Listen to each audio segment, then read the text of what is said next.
So this is part 2 of this video series, and I want to address the Montgomery bus boycott. This has been an event that has been on my mind for quite some time now, simply because I see people pressing the government to change.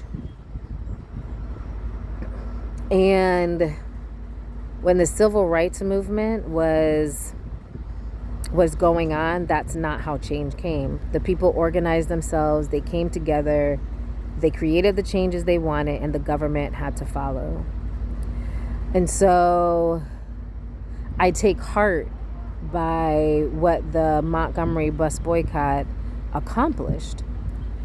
But I also, with this new information, this new terminology of mental models and systems thinking and going upstream, it really made me look at it from a different perspective. Because prior to that, it wasn't that people didn't think that what was going on in the South wasn't okay. It was that people were always trying to force those who were doing wrong to change. And with the Montgomery bus boycott, they changed the way they operated. They changed the mental model. Because the mental model then became, you don't have to change. I'm not expecting you to change. I'm going to change. And that's going to invite a change in you or force a change in you, whichever one it is. But I'm going to do it because I'm changing me. Because there were other people before Rosa Parks who had issues on the bus, right? But when it happened to Rosa, that's when they organized. That's when they decided, oh, heck no. Like, we're dismantling this bus system. We are organizing our carpools for people who have cars. People will walk. People were walking 8 miles to and from work instead of taking the bus. They had a different vision of who they were, and they instead gave themselves respect and said, I'm doing this because I deserve to be treated better. So I'm going to start by treating myself better and not subjecting myself to the way others are treating me.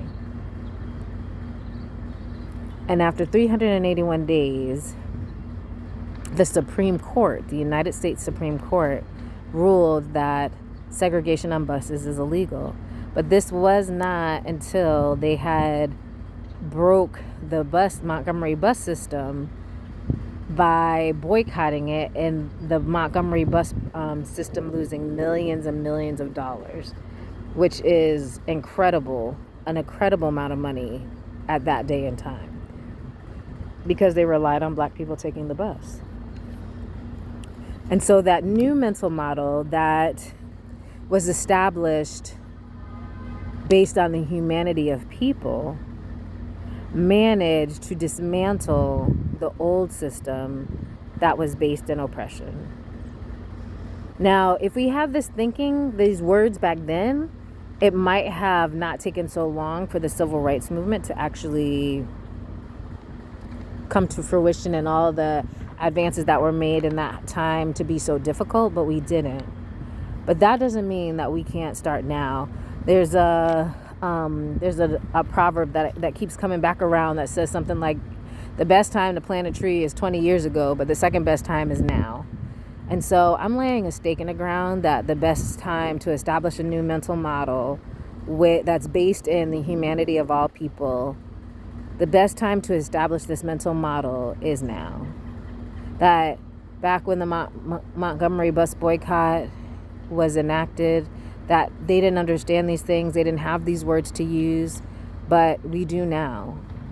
And when we know different, we can do different. And because this is better information to have, we can not just know better, but we can do better. And so I'm throwing a stake in the ground that now is the time to establish a mental model in all that we do, that where the foundation of what we do is, the thinking behind what we do is the humanity of all people.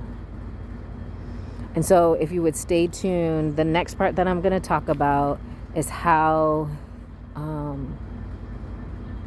I see this working, because it is essentially a journey to dismantle the oppressive systems that currently reign. So hold on, I'm coming back.